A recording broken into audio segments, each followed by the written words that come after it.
හරි සුබ දවසක් දුවා දරුවෝ හැමෝටම ඔන්න මේ වීඩියෝ එක අරගෙන එන්නේ මෙවර විභාගය වෙනුවෙන් සූදානම් වෙන ඔයාලා වෙනුවෙන්මයි.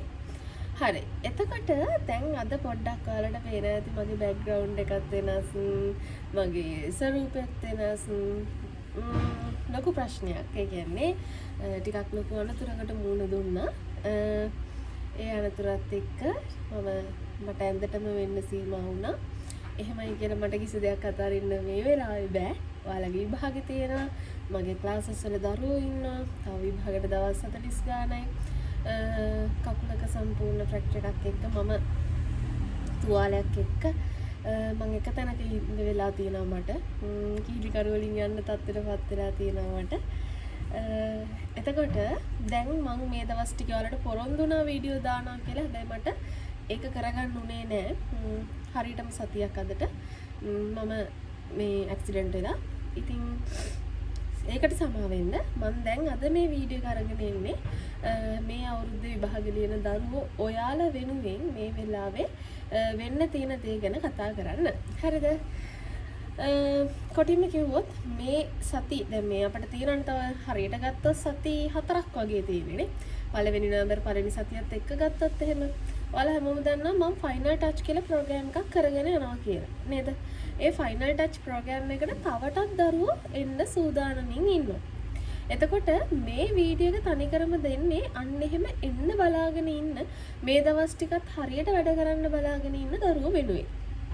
එතකොට දැන්ට ෆයිනල් ටච් එකට ජොයින් වෙලා ඉන්න ඒ විතරක් නෙමෙයි ෆයිනල් ටච් එකේ වැඩ ටික හරියට තේරෙන්නේ නැතුව වෙයිටිං වෙලා ඉන්න අලුතෙන්ම ජොයින් වෙච්ච දරුවන්ට වැඩ පටන් ගන්න ඕනි කොහොමද කියලායි මම මේ වීඩියෝ එකෙන් සම්පූර්ණ කියා දෙන්නේ.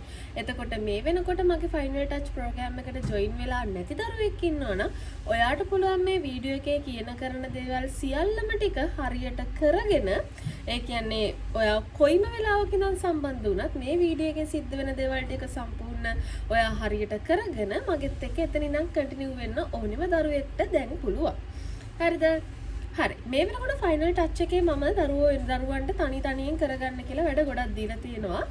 එතන ෆයිනල් ටච් එක කියලා කියන්නේ පුතේ SF මට්ටමේ ඉන්න දරුවෙක්ව CB මට්ටමට යනකම් ඇදගෙන යන ප්‍රෝග්‍රෑම් එකක්. අකණ්ඩව මේ දැන් මම ඇක්සිඩන්ට් වුණත් අකණ්ඩව ඒක මම කරගෙන ආවා. මට මේ එකම එක දවසක් විතරයි මම කරන්නේ. මටත් තියෙන වේදනාව දරා ගන්න බැරි මෙතන මම මේ ප්‍රෝග්‍රෑම් එක කරේ නැහැ. එකම එක දවසයි මම කරුණේ. ඒරෙන්න හැම දවසකම අපි කරගෙන ආවා. මම නොවැම්බර් මාසෙත් මට පුළුවන් තාක්කල් අපිට ක්ලාසස් නවත්තන්න කියන තාක්කල් මේ ප්‍රෝග්‍රෑම් එක දිගටම කරගෙන එනවා. හරිද? ඔයාලව මග නතර වෙන්නේ නැහැ කොහෙත්ම. ෆයිනල් ටච් එකට ජොයින් වෙන දරුවෙක් නම් ඔයා මොනවද ඉස්සෙල්ලාම කරන්න ඕනේ? ඔයාට අලුතෙන්ම ජොයින් වෙන හැමෝටම අපි ගෲප් එකට සම්බන්ධ කරගෙන අපි ඔයාලට දෙනවා පුතේ මේ ගිය මාසේ කියන්නේ සැප්තැම්බර් මාසේ ෆයිනල් ටච් එකේ අපි විසින් කරපු වැඩ ටික. ඒ වැඩ ටික ඔයාලට දැන් අහපො ලීගල කරන්න බෑනේ. එතකොට ඔයාලට මම දෙනවා පළවෙනිම ටාගට් වීඩියෝ එක. ඒ වීඩියෝ එක බලලා ඔයාලගේ අපි යන්න ඕනි ටාගට් එක මොකද්ද? ඒකෙදි අතාරින පාඩම් මොනවද? පටන් ගන්න පාඩම් මොනවද? කොතනින්නම් පටන් ගත්තොත්ද හරි කියන දල අයිඩියා එක ගන්න ඩබල් දාලා හරි අහගන්න පළවෙනි වීඩියෝ එක ඔයාලට මේ අලුතෙන් ජොයින් වෙන ඕනිම කෙනෙක්ට අපි ලබා දෙනවා. හරිද? එතකොට එතනින් පස්සේ මොකද්ද කරන්න ඕනේ? එතනින් පස්සේ කිසිම රෙකෝඩ්ඩයක් බලන්න යන්න එපා. ඔයා අලුතෙන් නම් ජොයින් වෙන්නේ අපිත් එක්ක අපි ඔයාට දෙනවා අපේ ගෲප් වල අපි හැම දවසකම අප්ඩේට් කරනවා. අද සිට සෑම දවසකම ගෲප් අප්ඩේට් කරනවා. ඔයාලට මේ මුළු මේ සිලබස් එකේම තියෙන සංඛ්‍යා ඒ කියන්නේ හිතන්නකො කොච්චර අවුරුදු ගානකට පෙරද 2.7කට පෙර. අන්න ඒ වගේ සුළු පොයින්ට්ස් වලින් අපිට හඳුනා ගන්න පුළුවන් සංඛ්‍යා ටික අපේ දරුවෝ සම්පූර්ණ ෆයිනල් ටච් එකට සම්බන්ධ වෙච්ච දරුවෝ ඇනලයිස් කරගත්තා. ඒ ඇනලයිස් කරපු PDF එක ඔයාලට ලැබෙනවා. ඒ විතරක් නෙමෙයි අපි මුළු සිලබස් එකේම තියෙන පුංචි නිර්වචන අඩංගු ළමයි ලියපු PDF එකක් ඔයාලගේ අතට ලැබෙනවා.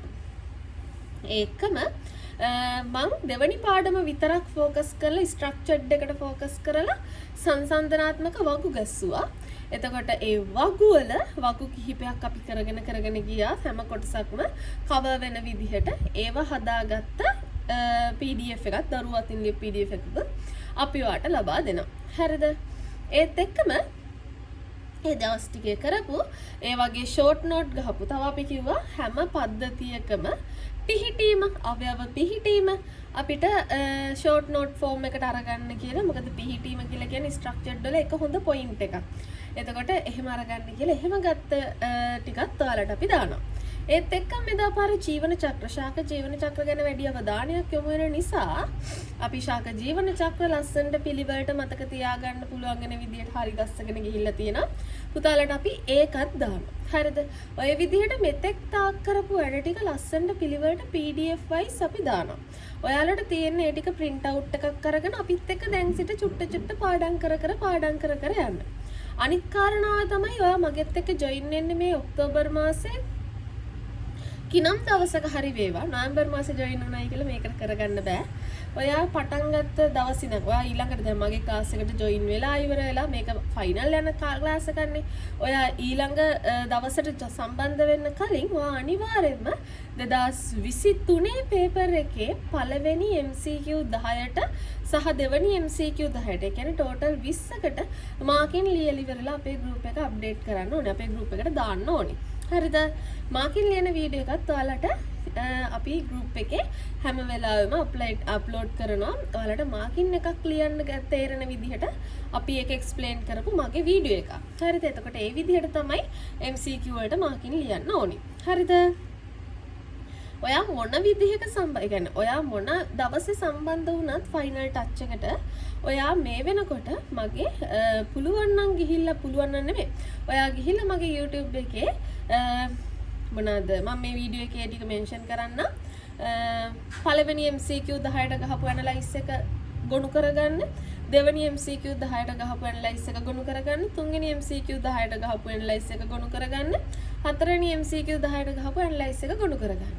ඒකේ ඇනලයිස් ටික ගොනු කරගෙන මේ මාතෘකා ටික වෙනම ලිස්ට් එකක් හදාගන්න. ඒ ලිස්ට් එකක් හදාගෙන ඔයා ඉන්න ගමන් ඔයා කවද මගෙත් එක්ක ජොයින් වුණත් ප්‍රශ්නයක් නෑ. ඔයා ඉන්න ගමන් ඒ මාතෘකාවෙන් මාතෘකාව පාඩම් කරන්න පටන් ගන්න ඕනේ. ඒත් එක්කම මම හැමදාකම අප්ඩේට් කරනවා අපි මෙතෙක් දීපු MCQ පේපර් ඔයා සම්බන්ධ වෙන දවසේ ඉඳලා ඒ MCQ පේපර් ටික ඔයාට නියමිත ඒ MCQ පේපර්ස් ටික print out එකක් අරගෙන මම අර කියා දීපු සිස්ටම් එකට මගේ වීඩියෝ එකකින් ඔයාලට මම කියා දෙන සිස්ටම් එකට මාකින් ලියන්න ඕනි පොත පෙරලගෙන. තේරුණාද? පොත පෙරලගෙන මාකින් ලියනවා කියලා මංගාව නෑ ඔය ඡේද පිටින් ලියන මාකින් කතන්දර. මංගාව තියෙන කම්මැලියෙක්ට සුදුසු ක්‍රමයක්. විනාඩි දෙකෙන් තුනෙන් මාකින් එකක් ලියා ගන්න මම ඔයාලට ක්‍රමයක් හරි ගස්සලා දෙනවා. හරිද? එතකොට තව ඔයාලට තියෙන ෆයිනල් ටච් එකට ජොයින් වෙච්ච දරුවෙක්ට අලුතෙන් ජොයින් වෙච්ච දරුවෙක්ට ඔය කියන වැඩ ටික කරන්න ඕනේ. දැන් ඔයා හිතන්නකෝ ඔයා ජොයින් වෙන්නේ මගේ ක්ලාස් එකේ තියෙන බදාද කියලා. ඔයා ජොයින් වෙන්නේ අඟහරුවාදා. ප්‍රශ්නයක් නෑ. ඔයා බදාද දවසේ මගෙත් එක්ක සම්බන්ධ වෙන්න. හරිද? ඔයා ජොයින් වෙච්ච වෙලාවට අපි group එක අප්ඩේට් කරනවා මොන වගේ මාතෘකාද අපි හෙට දවසේ සාකච්ඡා කරන්නේ. එතනින් පස්සේ ඊළඟ දවසට ජොයින් වෙන්න කලින් මම මේ කිව්ව වැඩ ටික ලස්සනට අතට ගන්න ඕනේ. හරිද? පේපර් ටික print out ගන්න ඕනේ. මම දාන PDF ටික print out ගන්න ඕනේ. ඒක චුට්ට පාඩම් කරන්න පටන් ගන්න ඕනේ. හරිද? ක්ලාස් එකේ මම හැමදාම අලුතෙන් ජොයින් වෙන දරුවන්ව අප්ඩේට් කරන පුංචි කාල සීමාවකදී ඒ කාල සීමාවෙදී කරන්න කියන හැමදේම කරලා ඔයාලා මේකේ අප්ඩේට් එකේ ඉන්න ඕනේ. හරිද? ඒත් එක්කම ඔයාලා පටන් ගන්න ඕනි 2019 ඉඳලා 2024ට යනකම් තියෙන ස්ට්‍රක්චර්ඩ් පේපර්ස් වලට ආන්සර් ලියන්න. කොහොමද අපි ස්ට්‍රක්චර්ඩ් පේපර්ස් වලට ආන්සර් ලියන්නේ? අපි ආන්සර් ලියන්න පටන් ගන්න ඕනේ. ඔයා ඉස්සෙල්ලාම ආන්සර් එක ලියන්න. ස්ට්‍රක්චර්ඩ් ලියන්න කියලා මම මේ මුළු පේපර් එකටම ලියන්න කියලා නෙමෙයි කියන්නේ. පේපර් එකටම ලියනවා හෙමින්. ඔයා පළවෙනි ස්ට්‍රක්චර්ඩ් එකේ පළවෙනි පාර්ට් එක ගන්න. ඒ කොටස ගන්න. හරිද? ඔය ඒ කොටස අරගත්තට පස්සේ ඔයාට පුළුවන් ඒ කොටසට මතකෙන් ඉස්සෙල්ලාම ලියන්න. මම මේ කතා කරන්නේ ෆයිනල් ටච් එකට අලුතෙන් එන දරුවෙක්ට අලුතෙන් ආව ගමන් මොනවද කරන්න ඕනි කියන එක. ඊට පස්සේ මගෙත් එක්ක සම්බන්ධ වුණාට පස්සේ කන්ටිනියු යන්න පුළුවන්. මේක මේ මාසේ පුරාවට සම්බන්ධ වෙන ඕනෙම දරුවෙක්ට සම්බන්ධ වෙච්ච ගමන් මම මේ කියන වැඩ ටික කරගෙන ගියොත් මගේ ප්‍රෝග්‍රෑම් එකේ ඉස්සරහට ඔයාලට තනියෙන් ඇදගෙන යන්න පුළුවන්. හරිද? සම්බන්ධ වෙන දවස් ඉඳලා. එතකොට ඔක්තෝබර් මාසේ සම්බන්ධ වෙන හැමෝටම ඔක්තෝබර් රෙකෝඩින් ටික ලැබෙනවා. ඔක්තෝබර් මාසේ ක්ලාස් එක හරියටම පටන් ගන්න ඔක්තෝබර් 8 වෙනිදා පාන්දර 3ට. හරිද? එතකොට ඔයා ලියන්න ඕනේ ඔයාට මතකෙන් උත්තර. පාස් පේපර් එකේ මාකින් එක බලලා ඊළඟට ආයේ උත්තරේ හරිද වැරදිද කියලා බලන්න ඕනේ. හරිද? හරිද වැරදිද කියලා බලලා ඉවර වෙලා ඔයා ඒ කොටසේ අහලා තියෙන පොඩි පොඩි සිද්ධාන්ත කරුණු පොතෙන් ගිහිල්ලා බලන්න ඕනේ. බලලා ඔයා ලස්සනට රතු පෑනෙන් එතෙන්ට එන්න ඕනේ උත්තරේ ලියා ගන්න ඕනේ. අච්චුපතත් පෙරලිලා ළඟ තියෙන්න ඕනි. ඒ කොටසත් ළඟ තියෙන්න ඕනි. ඒ වගේම මාකින් එකත් ළඟ තියෙන්න ඕනි. හරිද? ඒ විදිහට 2019 ඉඳලා 24ට එනකම් ඔයා මගෙත් එක්ක කවද සම්බන්ධ වෙන දරුවෙක් වුණත් ස්ට්‍රක්චර්ඩ් පේපර්ස් ටිකට කොටසින් කොටස ආන්සර් ලියන්න පුරුදු වෙන්න ඕනි මේ කාල සීමාව ඇතුළත. ඔක්තෝබර් 8 වෙනිදා ඉඳන් මම හෙමින් රචනාවලට ඔයාලව පුරුදු කරනවා. ඔයාලට පුළුවන් මගෙත් එක්ක රචනාවලට සම්බන්ධ වෙලා රචනා කොට දාගන්න විදිහ ගැන ලොකු අවබෝධයක් අරගෙන මෙදාකාර රචනා ප්‍රශ්න 4ම ලියන්න. හරිද? ඉතින් ඔන්න ඔය වැඩ ටික තමයි ෆයිනල් ටච් එකට ඉස්සෙල්ලාම ජොයින් වෙන දරුවෙක් අපිත් එක්ක කරගන්න ඕනි. එයාලා එතන ඉඳන් ඔයා සම්බන්ධ වෙන දවසේ ඉඳලා එතනින් එහාට ටික අප්ඩේට් ලියන්න පුළුවන්. ඔයාලට යන්න පුළුවන්. මම හැමදාම ගෲප් එකට අප්ඩේට් කරන්නම් අපි මෙච්චර කල් කරලා තියෙන මාතෘකා. එතකොට චුට්ට පාඩම් කර චුට්ට චිප් මේ ටික් දාගෙන යන්න ඕනි. මාතෘකාවට අදාළ කොටස විතරයි පාඩම් කරන්න ඕනි. ලොකු ඒරියා මන් දාලා තියෙනවා නම් ඉලෙක්ට්‍රෝන පරිවහන දාමය කියලා ඔයා පාඩම් කරන්න ඕනේ ඉලෙක්ට්‍රෝන පරිවහන දාමය විතරයි. මුළු සම්පූර්ණ ප්‍රභා සංශ්ලේෂණයම පාඩම් කරන්න ඕනි කියලා එකක් නැහැ. තේරුණාද? මම මේ කියන තොරතුරුත් එක්ක ඔයා මගෙත් එක්ක ඉන්නවා නම් මේ මාස පුරාවට ඔයා නොහිතන රිසල්ට් එකකට ඔයාට යන්න පුළුවන් පුතේ. ඔයා හිතන් ඉන්නවනම් මේ වෙනකොටත් ඔයා කොච්චරවත් වැඩ කරලා නැති දරුවෙක් කියලා පොඩ්ඩක්වත් බය වෙන්න එපා. ඔයාට පුළුවන් මේ චුට්ටත් ඇදගෙන යන්න. හරිද? ගොඩක් දරුවෝ මට කෝල් කරලා කියන දෙයක් තමයි මට රචනා ලියා ගන්න බෑ, මට ස්ට්‍රක්චර්ඩ් ලියා ගන්න බෑ. ඔක්තෝබර් මාස ක්ලාස් එකට ජොයින් වෙන ඔයාට හම්බෙන ලොකුම දේ තමයි ඔයා ස්ට්‍රක්චර්ඩ් ලියන්නත් පුරුදු වෙනවා, ඔයා රචනා ලියන්නත් පුරුදු වෙනවා. දවස ගානේ කන්ටිනියස්ලි ඔයාලා රචනා ලියනවා මගෙත් එක්ක. මම ඒක ලියන විදිහ, ඒවට කරුණු මතක තියාගන්න විදිහ හැමදාම කියා දෙන්න. තේරුණාද? ගෙසින් බලලා යන්න එපා දැම්ම ගෙසින් වලට සූදානම් වෙන්න එපා. දැන් ඔයා පේපර් එකට ඕනි දෙයක් ආවොත් ලියන්න සූදානම් වෙන්න. අපි නොවැම්බර් මාසේ මුල ඉඳලා හරියටම පේපර් ගෙසින් වලට සූදානම් වෙන්න. හරිද? දැම්ම ඔයා කවුරු හරි දෙන ගෙසින් ටිකක් අරගෙන මේ ටික විතරයි විභාගෙට එන්නේ, මේ ටික විතරක් පාඩම් කරාම ඇති කියලා මානසිකත් එක්ක ඉන්නවනම් ඔයා ෆේල් පුතේ. ඒ ඇයි දන්නවද? ඔයාට සමහරක් විට බැරි වෙලා හරිය ගෙසින් ආවේ නැත්තම් මොකද වෙන්නේ? ගෙසින් කියන්නේ තව කෙනෙක්ගේ මනසේ හැදෙන මනසේ එයා හදාගන්න දෙයක්නේ.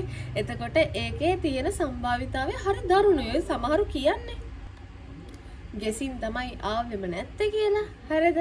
ඉතින් එයාලා ගෙසින් මත විතරක් ඩිපෙන්ඩ් වෙලා යන හින්දා පුතේ අපේ මේ බයෝ කියන සබ්ජෙක්ට් එක කොච්චර ගෙසින් මත පදනම් වෙලා ඒක විතරක් පාඩම් කරගෙන ගියත් ඔයාට මේකට හරියට උත්තර ලියා ගන්න ක්‍රමය දන්නේ නැත්නම් ඔයාගේ පේපර් එක ඔයා සම්පූර්ණ අවුල් කරගන්නවා. ඒක හිම කරගන්න එපා. ඔයා හරි වාසනාවන්තයි මේ වීඩියෝ එක දකිනවා නම් දැන්ම, ඒ කියන්නේ ඔක්තෝබර් මාසේ මුල සතියේම දකිනවා නම් ඔයා හරි වාසනාවන්තයි. මම මේ වීඩියෝ එක දාන්නේ ඔක්තෝබර් 6 පොය දවසේ. එතකොට මෙතන දකින්නනම් හරි වාසනාවන්තයි. එහෙමයි කියලා වාසනාවන්ත නැහැ කියලා නෙමෙයි. හැබැයි ඔයාට මගෙත් එක්ක ඩබල් එකේ වැඩ කරන්න පුළුවන් නම් ඔයාට පුළුවන් මගෙත් එක්ක ෆයිනල් ටච් එකට ජොයින් වෙන්න. අනිත් එක තමයි ඔයාට වැඩ කරන්න කාලේ නැති වුණත් ඇප්ලයි කරගන්නේ කොහොමද කියන එක මම කියා දෙන නිසා තනියෙන් වැඩ කරගන්නත් ඔයාට හැකියාව තියෙනවා. එතකොට ඔයා ඉන්න මට්ටම කොහොම වුණත් ඔයාගේ මට්ටම තව පොඩ්ඩක් වැඩි කරගන්න ෆයිනල් ටච් කියන ප්‍රෝග්‍රෑම් එක වඩා වැදගත් වෙනවා. මොකද මං අන්තිම මොහොත වෙනකම් මට ක්ලාසස් කරන්න පුළුවන්. අන්තිම මොහොත වෙනකම් මං ඔයාලත් එක්ක මේ ප්‍රෝග්‍රෑම් එක දිගටම කරගෙන යනවා. එතකොට පුතේ කිසිම ભેදයක් බින්නයක් නැතුව. හරිද? දැනට ඔක්තෝබර් 22 අපි ලෑස්ති කරලා තියෙනවා සත්‍ය පාඩමට අදාළ MCQ 200ක් ඩිස්කස් කරන ප්‍රෝග්‍රෑම් එක. එතකොට මේ වෙනකොට සත්‍ය පාඩමට අදාළ MCQ ෆයිනල් ටච් වෙන දරුවෙක් නම් කවුරුම හරි වේවා මගෙත් එක්ක ජොයින් වෙන දරුවෙක් නම් ඔයාලට සත්‍ය පාඩමට අදාළ MCQ 500ක් මම ඔයාලට අද දෙනවා. එතකොට ගෲප්ස් වලට දානවා. ඔයාලට පුළුවන් ඒවා අරගන්න. කවුරු කොහොම ෂෙයා කරගත්තත් ප්‍රශ්නයක් නැහැ. පුළුවන් නම් කරලා සත්‍ය කොටස ගොඩ දාගන්න උත්සාහ කරන්න පුළුවන් තරම්. මොකද MCQ 500ක්ම ඒ පේපර්ස් ටිකේ අඩංගු වෙනවා. හරිද? print out අරගෙන තනියෙන් කරන්න. පුළුවන් නම් අර මම මාකින් ලියන්න දාලා තියෙන විදිහට ලියාගෙන යන්න. ඉතින් ෆයිනල් ටච් ප්‍රෝග්‍රෑම් එකට ඔක්තෝබර් මාසේ පුරාවට ඔක්තෝබර් මාසේ සහ නොවැම්බර් මාසේ වල විභාගයට යන තාක් අය කිරීම රුපියල් 1500ක් විතරයි. ඔයා මේ වීඩියෝ එක දකින දරුවෙක් නම් මම මේ කියන වැඩ ටිකත් ඔයාට කරගෙන යන්න පුළුවන් නම් ඔයාට එතනින් එහාට මගෙත් එක කන්ටිනියු වෙන්නත් පුළුවන් නම් ඔයාට එච්චර හැකියාවක් තියෙනවා නම් එච්චර ආත්ම විශ්වාසයක් තියෙනවා නම් ඉක්මනටම අපිත් එක්ක ජොයින් වෙලා තව දුරටත් ඉදිරි වැඩ ටික කරගෙන යන්න. මොකද අතිශය තීරණාත්මකයි මේ කාල සීමාව. මේ කාල සීමාවේ ඔයාට තනියෙන් පාඩම් කරලා කරගන්න බැරි නම් මම කියන ටික කරලා හරි ලස්සනට පිළිවෙලට ලස්සනට ඔයාට පාඩුවේ ස්ට්‍රෙස් එකකින් තොරව යන්න හැකියාව තියෙන අවස්ථාව නැති කරගන්න එපා. මොකද බයෝ ගොඩක් දරුවෝ කියනවා ටීචර් තනියෙන් පාඩම් කරා වගේ නෙමෙයි ෆයිනල් ටච් එක මාර ෂෝක් මේ කරගෙන යන්න හරිම ලේසි ටීචර්ත් එක්ක පාඩම් කරන නිසා කිසිම විදිහකින් ඔළුවට බරක් නැහැ කියලා. සමහර දරුවෝ ඉන්නවනේ අරකද මේකද කියලා හොයාගන්න බැරුව කොතනින් පටන් ගන්න කොතනින් ඉවර කරන්නද කියලා තේරෙන්නේ නැති දරුවෝ ඉන්නවනේ. අන්න එහෙම දරුවෙක් නම් ඔයා කරුණා කරලා එන්න පුතේ. අපි වාගේ ඔය පැටලිල්ල ලියාගෙන චුට්ට හදාගෙන ඔයා ඔය ඉන්න මට්ටමින් පුළුවන් තරම් උඩට යන්න. ලංකාවේ කිසිම ළමයෙක් බයෝ ෆේල් වෙන්නේ නැත්නම් කොච්චර ෂෝක්ද. හැබැයි ඒක වෙනවා. පුළුවන් නම් මේ අන්තිම කටේ වෙන මහන්සියත් එක්ක ඔයාට වෙන්න තියෙන දේ වළක්වා ගන්න තියෙන හැකියාව බොහොම වැඩි. ඉතින් දැන් මං කියන්නම්කෝ මං ගැනම මට මේ වෙලාවේ මං ඉන්නේ හරිම දරුණු මට්ටමක නේ තියන්නේ. මගේ කකුල සම්පූර්ණ ඉන්ජර්ඩ් වෙලා තියෙනවා. ඒත් මම නැගිටගෙන මගේ දරුවොත් එක්ක වැඩනේ. ඔයාලටත් එහෙම තමයි. අපේ ජීවිතේ කොච්චර වැටෙන්න දේවල් සිද්ධ වුණත් කොච්චර අමාරු තැන් ආවත් පුළුවන් තරම් දරාගෙන ඉස්සරහට යන්න. මොකද අර මටත් හිතන අය දෙයනේ මාව පරීක්ෂා කරන්න කියලා. ඒත් ඉතින් ඇත්තටම අපට එන අභියෝග වලට අපි මුහුණ දිය යුතුයිනේ. අපි ඒවා ඔක්කොම දැන් සමහර දරුවෙක් කියයි විභාගෙට මට අරක වුණා මේක වුණා කියලා. මං මගේ ක්ලාසස් වල දරුවන්ට මං කියන්නේ හෙම්බිරිස්සාව උණ හෙම්බිරිස්සාවට පන්තියෙන් නැහැ කියලා කියන්න එපා මට. මොකද මං කකුල් අතපය කඩාගෙනත් පන්තියට ඇවිල්ලා උගන්වන කෙනෙක්. හරිද? දැන් මේ වෙලාවෙත් විභාගෙට දවස් 40 ගණනක් තියාගෙන 30 ගණනක් තියාගෙන මං ඉන්ජර්ඩ්. මං කොච්චර වැටෙන්න ඕනිද? මගේ වටේ ඉන්න ළමයි 10 ගණනක් එක්ක මම කොච්චර වැටෙන්න ඕනිද? එයාලට මට හානියක් කරන්න බෑ. හිතන්නකෝ මං අභියෝගේ කොච්චර දෝකුට දරා ගන්නවද කියලා. ඉතින් ඔයාලටත් මේ දේවල් දරා ගන්න බැරි කමක් නැහැ. ඔයාට පුළුවන් මේ වෙලාවේ වැඩ කරන්න. හරිද? ඔයාට පුළුවන් බෑ කියලා දේවල් මේ ලෝකේ කිසිම මිනිසෙක් ගාව නැහැ. ඒකින්ද මේ ලැබිලා තියෙන සුළු මොහොතත් උපරිම ප්‍රයෝජනයට අරගෙන වැඩ කළොත් ඔයා ඉන්නේ F මට්ටමේ නම් ඔයාට බූස්ට් එකක් ගහුවා වගේ 100කට යන්න පුළුවන්. ඔයාට තනියෙන් වැඩ කරන්න බැරි දරුවෙක් නම් කොච්චර කරත් වැඩ කරන්නේ නැති දරුවෙක් නම් එන්න අනිවාර්යෙන් ෆයිනල් ටච් එකට ඔයාට පුළුවන් මගෙත් එක්ක චුට්ට හරි හදාගෙන ඔය ගතිය යන රිසල්ට් එක සම්පූර්ණ වැඩි කරගන්න. හරිද? තනිකර මේක එක්සෑම් ෆෝකස් ප්‍රෝග්‍රෑම් එකක්. ඉතින් පුතේ ෆයිනල් ටච් එකට ජොයින් වෙච්චි අලුත් දරුවෝ මේක කියන වැඩ ටික කරගෙන එහෙනම් මගෙත් එක දිගටම කන්ටිනියු කරමු. හැමෝටම ජය වේවා. බුදු සරණයි. පරිස්සමින් ඉන්න.